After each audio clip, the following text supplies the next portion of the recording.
whose lives have been impacted by violence, finding a safe haven can be very difficult. But as News 12's Nicole Ryan tells us, one mentorship organization is working to give these young men a support system and opportunity to use their experience to help others like themselves.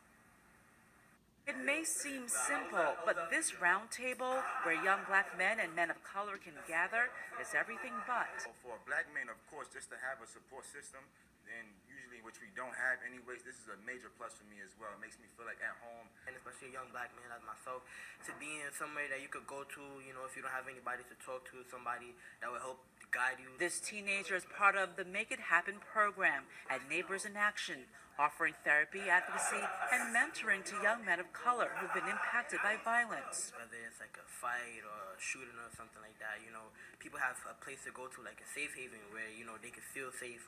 Now, many in this room are peer leaders, called the CHAMPS. It stands for Community Healers and Mentors for Personal Success. The CHAMPS using their experience with violence to mentor young men of color, tapping into a world that adults can't always penetrate. During the school year, these young men actually lead conversations with middle school kids.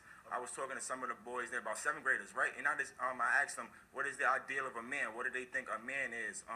What is their opinion of a person who take care of responsibilities? And just I'd like to see where their mind is at the early age, because one, they're about to go to high school, so I need to make sure they're prepared for such real-life activities. Make It Happen started back in 2012. Now they have several therapy groups in schools and centers, and even offer one-on-one therapy to young men of color. Nicole Ryan.